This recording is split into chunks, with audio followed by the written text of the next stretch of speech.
হরে কৃষ্ণ। এবার আমরা জেনে নেব এই একাদশীর মাহাত্ম্যের কথা সম্পর্কে। স্কন্দ পুরাণে এই একাদশীর মাহাত্ম্য বর্ণিত রয়েছে। মহারাজ যুধিষ্ঠির শ্রীকৃষ্ণকে বললেন, হে বাসুদেব, ফাল্গুন মাসের কৃষ্ণপক্ষের একাদশীর মাহাত্ম্য অনুগ্রহ করে আমাকে বলুন। তখন শ্রীকৃষ্ণ বললেন, হে যুধিষ্ঠির, এই একাদশী বিজয়া নামে পরিচিত। এই একাদশীর সম্পর্কে একসময় দেবর্ষি নারদ ব্রহ্মাকে জিজ্ঞাসা করেছিলেন।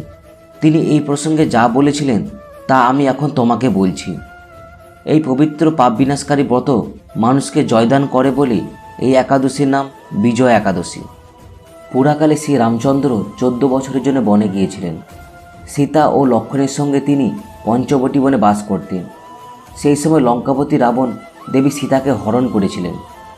সীতার অনুসন্ধানে রামচন্দ্র চতুর্দিকে ভ্রমণ করতে থাকেন। তখন মিত্রপ্রায় জটায়ুর সাথে তার সাক্ষাৎ হয়। জটায়ু রাবণের সীতাহরণের সময় সমস্ত বৃত্তান্ত ঘটনাগুলি রামচন্দ্রকে জানিয়েছিলেন এবং তারপর তিনি মৃত্যুবরণ করেছিলেন। এরপর রামচন্দ্র সীতা উদ্ধারের জন্য বানররাজ সুগ্রীবের সাথে বন্ধুত্ব স্থাপন করেন। ভগবান রামচন্দ্রের কৃপায় হনুমান লঙ্কায় গমন করেন। সেখানে তিনি অশোক বনে যান এবং সীতা দেবীকে দর্শন করেন এবং রামচন্দ্র যে আংটিটি হনুমানকে দিয়েছিল সেই আংটিটি সীতাকে দিয়ে আসেন। ফিরে এসে রামচন্দ্রের কাছে লঙ্কায় সমস্ত ঘটনাটি তিনি বলেছিলেন। হনুমানের কথা শুনে রামচন্দ্র সুগ্রীবের পরামর্শে সমুদ্র তীরে যান। সেই সমস্ত দুস্তর সমুদ্র দেখে রামচন্দ্র লক্ষ্মণকে বললেন, হে লক্ষ্মণ, কিভাবে এই অগাধ সমুদ্র পার হওয়া যায় তার কোনো উপায় আমি খুঁজে পাচ্ছি না। উত্তরে লক্ষ্মণ বললেন, হে পুরুষোত্তম, সর্বজ্ঞাতা আদিদেব আপনি, আপনাকে আমি কি উপদেশ দেব? তবে বগদালভ্য নামে এক মুনি এই দ্বীপে বাস করে। এখান থেকে 4 মাইল দূরে তার আশ্রম রয়েছে।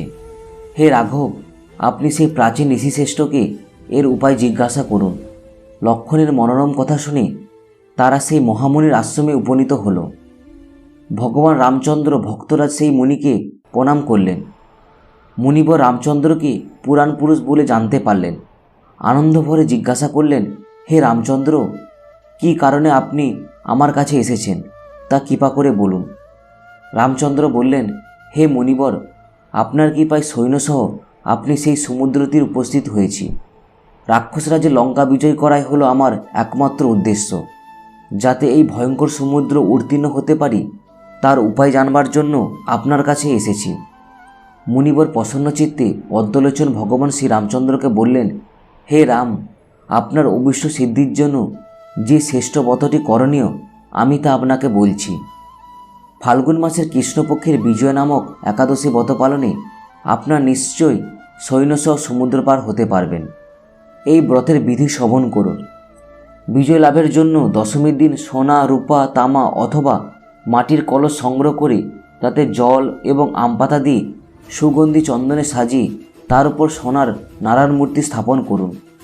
একাদশীর দিন যথাবিধি প্রাতঃস্নান করে কলসের গলায় মালা চন্দন পরিয়ে উপযুক্ত স্থানে নারকেল এবং সুপারি দিয়ে পূজা করুন। এরপর গন্ধ, পুষ্প, তুলসী, ধূপদীপ, নৈবেদ্য ইত্যাদি দিয়ে পরম ভক্তি সহকারে নারায়ণের পূজা করে হরিকথা কীর্তনে সমস্ত দিন যাপন করুন। রাত্রি জাগরণ করে অখণ্ড ঘি প্রদীপ প্রজ্বলিত রাখবেন।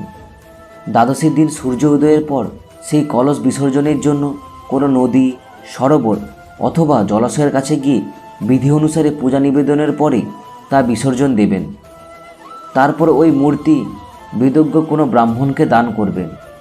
এই ব্রতের প্রভাবে নিশ্চয় আপনার বিজয় লাভ হবে। ব্রহ্মা বললেন, হে নারদ, ঋষির কথা মতো ব্রত অনুষ্ঠানের ফলে রামচন্দ্র বিজয়ী হয়েছিলেন। সীতা প্রাপ্তি, লঙ্কা জয়, রাবণ বধের মাধ্যমে শ্রী রামচন্দ্র অতুল কীর্তি লাভ করেছিলেন। তাই যথাবিধি যে মানুষ এই ব্রত পালন করবে তাদের এই জগতে জয়লাভ এবং পরজগতে অক্ষয় সুখ সুনিশ্চিত জানবে। হে যুধিষ্ঠির, এই কারণে বিজয় একাদশী ব্রত পালন করা অত্যন্ত কর্তব্য।